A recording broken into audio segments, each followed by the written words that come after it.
I'm Brian Goldfinger of Goldfinger Injury Lawyers, and you know what makes me mad? When insurance companies deny your claim for no good reason. That's why people call me. I'm the lawyer insurance companies don't want to deal with. Visit goldfingerlaw.com and get us working for you. Hello and welcome to the Raptors Reaction Podcast. I'm your host, William Liu. I'm speaking to you after the Toronto Raptors reminded us that, honestly, what it means to be a Raptors fan is to just be constantly embarrassed at every turn. Anytime you think you have a comeuppance, you might get excited because you're 12-1 to start the year. Anything like that, no. Just never get excited about the Raptors, please. Don't pick up the Raptors in that way. Just don't do it. I mean, just speaking from experience, don't do it. So, the Toronto Raptors played host to the Detroit Pistons, who are coached by Dwane Casey. Obviously, Dwane Casey, left Toronto on very strange terms. Obviously he's feeling a little bit bitter about it. And, look, things look to be good for the Raptors. For most of the game, they were cruising. They didn't even play that well in the first half. They're still up 12. They got up 19 about 6 minutes through the third quarter, and it looked like, you know what, the Raptors just got this. Honestly, the Pistons didn't really come out that hard to play. And then they proceeded to be the Raptors, which is to say that they embarrassed themselves in every single way possible. Obviously, like, when you look back at this game, it's whatever. Like, it's one game. I'm not overreacting. I'm just saying in this moment, very embarrassing moment. Very, very embarrassing moment for the Raptors, who lost 106-104 at the buzzer to the Detroit Pistons, who completed a 19-point comeback by outscoring the Raptors 46-25 over the last 18 minutes of the game. The Raptors, for most of the fourth quarter, had just 9 points. The Raptors had a golden chance to win the game. They had the ball tie game, 104-104. Raptors with 10 seconds left. Kyle Lowry comes down with the rebound after the Raptors get a clutch stop. OG Anunoby plays some incredible defense on Blake Griffin to force a miss. Kyle Lowry skies for the rebound. He gets fouled by Blake Griffin. But Nick Nurse pulls basically what is a Chris Webber moment, except in reverse. He calls timeout, and it kind of negates free throws. I mean, Kyle was fouled on the play, and the initial call was that it was a loose ball foul on Blake Griffin. The Pistons were in the bonus, or the Raptors were in the bonus, so the Raptors would have shot free throws with the game tied, so the Raptors would have just gone up. Instead, Nick Nurse called timeout, which, again, you can't fault the man. It's just unfortunate, really. But he called timeout, and so that negates the free throws. It's like, okay, fine. All right, fine. At least, you know what? Let's see Nick Nurse draw up a play. The play that was drawn up was for Kawhi to get the ball on the inbound. It was a little bit of a difficult inbound because the Pistons actually pressured the ball. But whatever, they got Kawhi the ball. And then they set a little cross screen with Kyle to just, try to get the switch with Kawhi on a smaller guy. It didn't really happen. Again, not much of a play. That's the whole play. The rest of the guys are just spacing the floor. It's just Kyle setting a ball screen. To be honest, very Dwane Casey-esque play, which, I don't want to slander Dwane Casey. He did a great job in this game. And he definitely does not deserve slander after a game like this. In fact, he is probably just laughing somewhere right now, deep in the heart of the Scotiabank Arena. But, Kawhi dribbles up the court, has a beat on Stanley Johnson, is pulling up on the baseline, except no, he's on the Raptors. He's on the Raptors. It doesn't matter that he's a Finals MVP. It doesn't matter that he is one of the best players in the NBA. It doesn't matter that he was honestly having a great start to the game. Quite honestly, this second half was not good. But still, overall, pretty good game from Kawhi. No, he dribbles the ball off his foot because, again, that is what you do when you put on a Raptors jersey. You end up doing embarrassing things. And, so the ball goes the other way. There's only 2 seconds left, so the Pistons have it. The first play that the Pistons try to run, they basically have Glenn Robinson come off 2 screens and go towards the rim. As you guys would recall, probably you won't recall because Glenn Robinson had one of the most unmemorable dunk contest wins ever.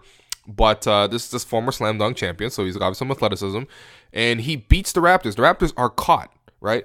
Honestly, it looked for a second like the Raptors were going to lose in very embarrassing fashion to Glenn Robinson on an alley-oop from the sideline, which, again, you cannot give that up with 2 seconds left. Except Pascal comes up with an incredible block, like out of nowhere, stretching his hands. Somehow he blocks the shot, and it goes out of bounds, and, clean block, everything like that, not even a chance of foul. Only a second left, 1.2, right? So, again, the Pistons, no timeout. The Raptors decide, you know what? We're going to put JV back into the game because you want to be you want to have a big body at the rim in case you got to help. And again, no Serge Ibaka tonight because he had soreness in his knee, which I never heard that Ibaka had soreness in his knee, but okay, he had soreness in his knee, so he sat out. He wore a very nice suit and very nice glasses and basically looked like Pitbull on the sideline. Shout out to him.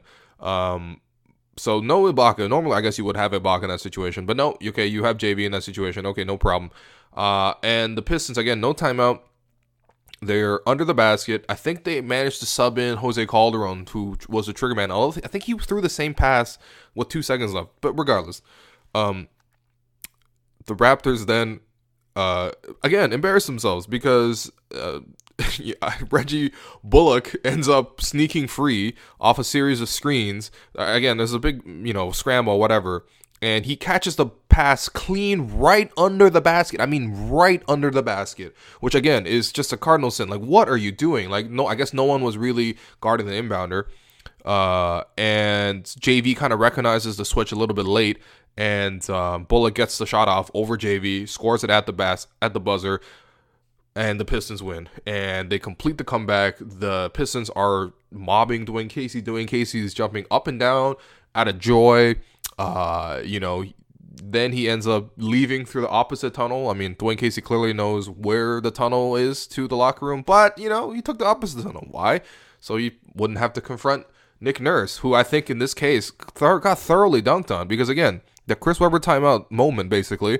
And then I think to sub in JV at the end of the thing was a little bit of a gamble. I understand that, but to be honest, even the timeout is understandable. But again, the circumstances are going to look back, and it's going to look really bad on Nick Nurse. And quite honestly, what should really look bad on Nick Nurse, despite the fact that he got thoroughly embarrassed by Dwane Casey in this game. I mean, seriously, the Raptors needed to win this game. Masai was in the tunnel watching the whole thing.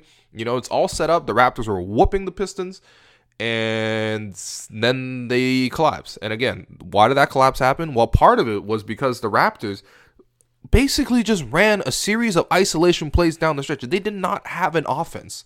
It was not an offense. I mean, all the things you've ever criticized Dwane Casey for, and by you, I mean me, really, because I've been doing this podcast for a while. All the things that I have, jabbed at Dwane Casey. And I'm not the only one, but I mean, clearly there has been discord in terms of how Dwane Casey manages his end of games. I mean, Nick Nurse made all the mistakes tonight. All ISOs down the stretch. Literally all ISOs. All right. And look, I get it, right? You want to go to Kawhi Leonard or whatever, for ISO. But the thing is, the Raptors just, for some reason, they could not solve Stanley Johnson, who, again, had an outer body experience in the fourth quarter. I mean, he had 2 incredibly contested threes. This guy shoots like 20% from 3. And also, he was just playing incredible defense on Kawhi Leonard. I mean, I think we all jabbed Dwane Casey when he said that Stanley Johnson was the best player to guard 23. But he probably meant the best player to guard 2 because Kawhi Leonard could not score on Stanley Johnson pretty much the entire game. It was weird. And especially not in the fourth quarter. But the Raptors kept going to the ISO. They kept being unsuccessful. They kept griping to the officials because, quite honestly, it was a bit of an inconsistent game from the officials. Although there was only 30 combined free throws both ways. So I guess it was a little bit of a...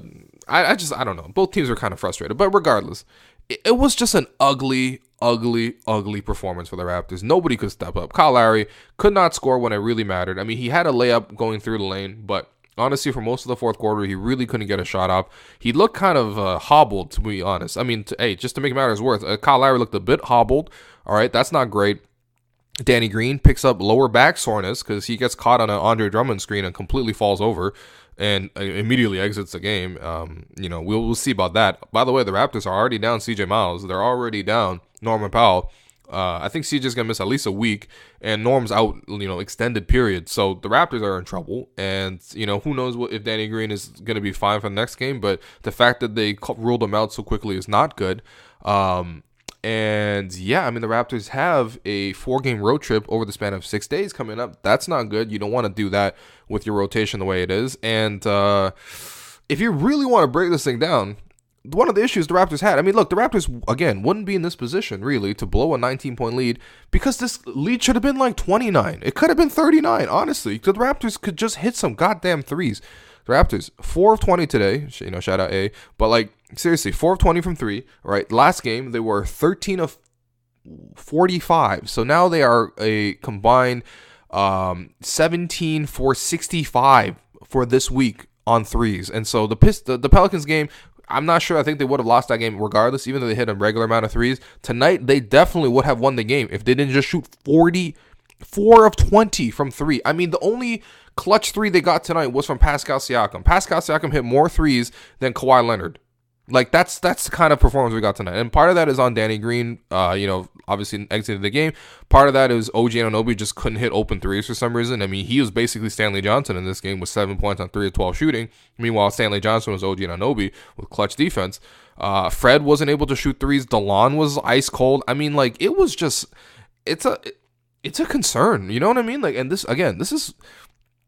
is how quickly the NBA can turn. It really is. Like, it's just, like the Raptors were playing great. Kawhi was phenomenal. Like in the first quarter, my God, he got at least 2 steals. Was scoring at will. The Raptors were getting to the paint at will. Greg Monroe got his first actual taste at minutes when Serge was out. He had 17 points and 8 of 10 shooting off the bench, 9 rebounds as well. Looked pretty good. Like in terms of what Monroe can do. I mean, first off, he was fit, which is not easy to be, when you are a big man and you don't play basically for the entire season up till now.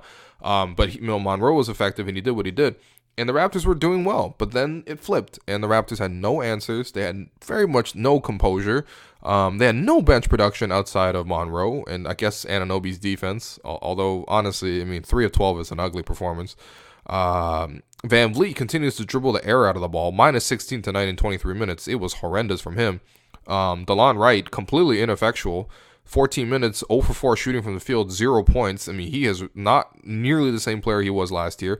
Malachi Richardson comes in the game, a little bit hesitant to shoot, and when he did, 0 of 2. It just was an ugly performance, man, all around. It's just a really ugly game. It started off really well, and then it just finished so badly. And again, I cannot stress how much egg is really on the Raptors organization's faces after this game. Like, when you really think about it,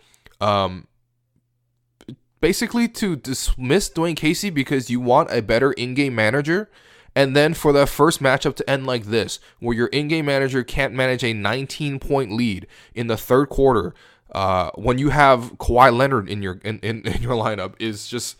It's embarrassing. It's embarrassing on every level, especially since, tomorrow, the big storyline is going to be about how Dwane Casey got his vindication, how he got his revenge win, and we're going to have to hear about this for a while. And again, the Raptors are now going to have to play the Boston Celtics on the road. It's not going to be easy. You thought Stanley Johnson's defense was impressive. Just wait till you see some of the Celtic players out there. I mean, it's ugly. Kyle's offense, I think, is really, really falling off a little bit. Teams are really getting up on his 3-ball. He only got 3 attempts up tonight, which is very concerning to me. And obviously his scoring was not there in the Pelicans game. And it's bad, man. It's bad. It's embarrassing. And again, look, it's early in the season. Raptors are 12-3. That's not a big deal.